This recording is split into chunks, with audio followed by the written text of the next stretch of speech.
What's going on, everybody? It's Q Jackson, lifestyle editor of The Quintessential Gentleman, and I am here again with Chef Jacoby Ponder. What's going on, please, brother? Please. We just got done in the kitchen creating an amazing meal, eating an amazing meal, and now we finally get the chance to have that conversation I've been waiting to have for a while. Yes, sir. Let's do it. Absolutely. So before we get started, let the people know what we enjoyed today. All right, cool. Well, I'm Chef Jacoby Ponder. Those you don't know, all on social media, we're at Chef J Ponder. You can Google me at Chef Jacoby Ponder. I conquered the SEO, so the whole Google page is me. You know what I'm saying? But today, man, we prepared a delicious rack of lamb. We did some seasoned spuds, some potatoes, red and rose potatoes. This is the original potato. Okay. Right? And some sauteed asparagus with some demi-glaze on that lamb. When I tell you this man has turned me on to something that I didn't think I would try. So I have been taught to eat your meat well done. Yeah. Forever. Today I tried a rack of lamb, Yep. medium done. And when I tell you the flavor, Totally different. when I tell you the tenderness of the meat, There you go. I think I'm a fan now. I like a little pink in my meat as of this moment right now. He's sold here on it. today. But look, throughout the entire time you were preparing the food, you were given lessons on food, you were given lessons on Black culture, you were given lessons on a little bit of everything. Yes, sir. So how important is it for you to be as knowledgeable as you are and know exactly what it is you're putting into your body and putting into the food and the minds of, your customers? Well, I try to tell people, we have to eat for nutrition, not for taste. You know what I'm saying? And unfortunately, that sounds like a misnomer, like, well, you're supposed to eat that way. But health is essential. Whatever goes in your body is trying to figure out where to put these things at. So you want to eat for nutritional value, for dietary purposes. Like the potatoes we had today, the red rose potatoes, full of different vitamins and minerals and nutrients. The lamb itself, full of vitamins, nutrients, and minerals. The asparagus, everything played a key point, even down to the amount of olive oil, the amount of butter. And butter gets a bad rep, of course, because of the amount of polysaturated fat that's inside of it. But people don't want to science food too much. You overthink it, you just stop eating it all. Yeah, you're not gonna want Right. Yeah. So I try to make it fun, man, and flavorful. And like I said before, I mostly use salt and pepper to kind of enhance everything. Fresh herbs, garlic, rosemary, thyme. And that's something that a study that I read years ago, that in most urban communities, most Black people shop inside aisles, Yeah. low aisle canned goods, purchasing foods that are very Processed. carcinogen, processed, cancerous foods. Mm-hmm. And then in most other neighborhoods, they shop for fresh produce and stuff like that. If you go to a Kroger, for example, then you go to a Whole Foods, a fresh market, worlds of difference, right? Mm-hmm. Produce is way much more produce. It look brighter, you know what I'm saying? Yeah. But people eat what they eat, and as I said earlier, what you don't know will hurt you. So for you, it had to have started somewhere. So in your cooking journey, when did you realize that what we put in our body is just as important as what we put in our mind? And where did you start as far as the education piece about food? Well, it goes back to my grandmother passing away from diabetes type 2. And once I found out that our people are dying from curable diseases through health and food that we don't know. And it's an adage like, grandma had diabetes, your mama got it, you gonna have. No, it's the recipes grandma passed down. That's why we had it. It's what grandma ate. Grandma passed down the bad eating habits. It was good. The macaroni and cheese was good. Everything we ate was on point. But grandma and granddaddy were more active. They stayed out in the yard. They stayed moving. They stayed doing something. Nowadays, if we ain't got to move, we ain't gonna move. So you can't continue to eat the same way and not be as active as they were. So when I look into like holistic ways of healing, remedy people through food, I'm a culinary curator, so I call myself a culinary curator. So being a chef, having a culinary background, a culinary knowledge, I just coupled it with my background in nutrition and dietary. And I said, well, I can marry the two together. And that's when I kicked off the cooking classes to let's have fun eating, but let me tell you what's in this food and how you should be eating it. It just popped off that way. So going from taking a serious stance against something like diabetes, heart health disease, which if a person has diabetes, they have cardiac disease also, and they're probably obese. They all run together. Like that's the rat pack. Okay. If you got one, you got the other two, no matter what it is, you know.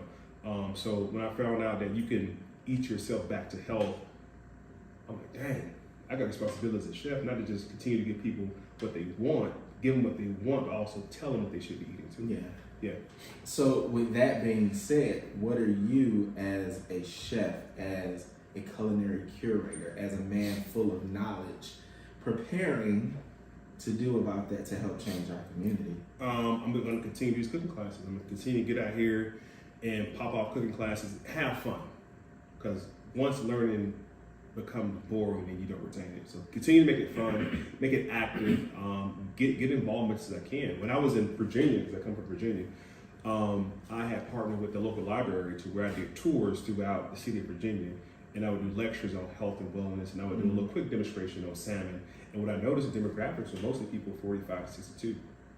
No young people were in there at all. You know, young people think they're invincible. Yeah. This crowd was like, hey, how can I stay here longer on Earth? Yeah. And it really took to where it's like 80, 60 people, man, at one time coming in. First it was slow, 8, 9 people, then word got out, and the more I came around, people started coming. It was a free event. And I would lecture for 35 minutes on health, wellness, and stuff like that, and then do a demonstration on salmon. How to say salmon. It's not salmon, it's salmon. That L is silent, people. for salmon. Most people have not had salmon, but these are most country folks, older black people who fried trout, you know, fried catfish, and maybe tilapia, which is tilapia is okay. It's from Ethiopia, by the way. But most people just know what they know. So when I started doing pan-seared salmon and serving the salmon medium well, and they tried it like, oh, I said, yeah, when the white stuff come out the salmon, it's over with. That white stuff is omega-3 acid. We want that to be in our body. Fat. Omega-3 fat. We want that to be That in our means body. you overcooked it. Yeah, just let it cool off and God. make salmon croquettes out of it. I used to scoop that little stuff off the side. That's the omega-3. You want it in your body. Oh my God. And it also prevents heart disease too. I'm going to eat a piece of salmon today, right now. Wow, I did not know that. Very beneficial. Very beneficial. Now, look, for people like myself who's very interested in cooking but may not know, you know, the different tricks and techniques and the history and different things like that, is there going to be a book? Yes, I'm glad you asked. The book is coming soon. My goal is to have the book out by the end of May. In fact, before I met you, I just talked to the publisher if I came here. We sat down and it's me dragging my foot over recipes because I'm not a recipe writer. You know what I'm saying? And I'm not a writer at all, for that matter. Like that's your job. Yeah. You're the writer. You know what I'm saying? So, but we narrowed it down, and it's coming. And the name of the book is Supper. And I got a lot of photos of my grandparents and aunties and the actual guard, like to show you like cooking runs through my family. But unfortunately, none of these people are here now because of how they cook. And I'm like, I wish I could go back and tell them, hey, grandma, put so much lard. Because lard is a good thing. Yeah. That's the white substance in the Crisco can. Lard and all that butter and all that good stuff that we thought was good was really bad for us. You know? So I wish I could go back in time and say, look, let's do asparagus instead of doing these collard greens with fat back in it. You know what I'm saying? But with that being said, just having that background from both my mom's side and my dad's side, everybody cooking, and coupling it with culinary education and health and wellness, it makes me just a hybrid chef now. So what's the significance of supper? A lot of people know dinner. A lot of people know of the word supper, but they don't know where supper actually falls into the day. Supper actually has a place in the day. So tell us a little bit about that, and then why the book is called Supper. What's the significance of that? So dinner is typically earlier, 4 or 5 o'clock. Supper is later in the evening. Going back to the time of chattel slavery, most slaves or field workers would take a break to eat in the field. And then later, they would come sit at the table and you'll sit wherever they sit. So, you know, it's supper is supposed to be more sophisticated version of dinner. You know, now we just do dinner, or if we do dinner at all. But supper is really reminiscent of the movie Soul Food. When they sit at the table, that was supper. Speaking of bad eating habits and Big Mama and getting that leg chopped off. Diabetes. Yeah. Okay, matter of fact, I think the guy who did diabetes commercial died from diabetes. Oh. The irony. But supper is just a real reminiscent hour of the day, man, where you sit down and really just enjoy family and friends, put cell phones away and just have conversation. It's part of what the book is titled, bringing families back to the dinner table. Because I think it's important to have that contact and discuss food. What happened to you today? Are you okay today? And that's part of our mental health. It is mind, body, and soul, all three coupled together.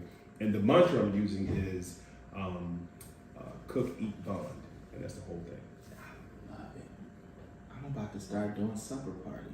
And I'm going to use recipes that are in your book. Supper club. Come on, let's get it Oh, remember, you heard it here first, so when you see it, you know. Yes, so you have had so many experiences and so many opportunities over your 2-decade career. Yeah. So what are some of the highlights of some of the things you've accomplished? Just the beginning, military, giving me a chance to travel the world in the Navy. Seen a lot of great places, Mediterranean places. And so I kind of fell in love with Mediterranean food. So going to culinary school, when I found out how to properly do these things, that just elevates to the next level. You know what I'm saying? But it's been fun so far, man. I'm just getting to the point where I'm getting to owner-operator mode now and coming out of the kitchen, cooking because I want to, not because I have to. Okay. And a lot of us chefs, like I tell chefs, you can't tell me a chef who retired. This is not a retirable industry. Unless you work for like a corporation or something like that, or one of the celebrity chefs, of course, but this is not a retirable industry. If you're not passionate about it. Right. Well, let's talk about passion. Passion, one can chase their passion their entire life, never get anywhere. It's your gift that you want to explore, right? So teaching is my gift, but cooking is my passion. So I take my passion and I illustrate through my gift, because the scripture talks about gifts, not passions. So what gift do you have inside of you, not what passion you have? Passion is an emotional nuance that we chase after. It's like the dopamine drive of doing something. Your gift is what you do without even blinking an eye. Like, it's easy for you to do it. You have a gift for writing. It's simple. Your passion may be something else, but your gift is writing. You're a very well writer. You can do this very well, but you have a passion for cooking. So you just cook. And cooking ain't got you nowhere. A couple of handshakes and photographs on Instagram, but your passion is what paying the bills. Your gift is paying the bills, because it's easy for you to do it. I think the gift is telling stories. The passion is writing. Come on. There it is, man.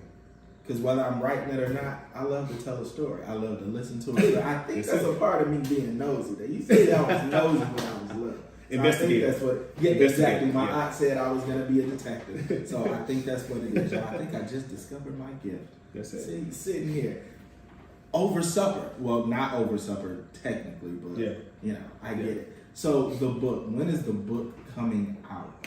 Scheduled to drop at the end of May. I'm gonna start doing pre-orders around Mother's Day. Okay, that's fairly soon. Okay, yeah, man. So we're working hard. I know you're gonna be busy when this book comes out. For sure. But since you are here in the same city, I don't want to order mine online. Oh no, I want to autograph copy. I want you know what I'm mine. saying? Yeah, I want to see it. I want to. Okay, so there you go. So yeah, I'm gonna be in the issue forthcoming. I'll give you my issue. Here you go. Absolutely, man. So I appreciate you, and if there's anything that you want to tell the people, why you have their attention on why knowing what you're eating is so important. I mean, it's the age-old adage, family. You have to eat to live, not live to eat. So knowing what you put in your body is super important. Or, like I tell people, let the doctor tell you. At that point, it's too late. So, when you know better, you're supposed to do better. Yeah. Absolutely.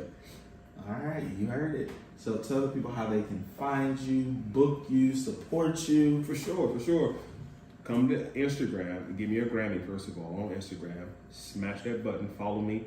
Come to my website, chefjacoby.com, or just Google me, Chef Jacoby, man. Come to book me. I'm a personal chef. I'm a good guy. I'm a personable guy. And the food is good and the conversation is great. So, but thank you. Look me up. I appreciate it. Absolutely.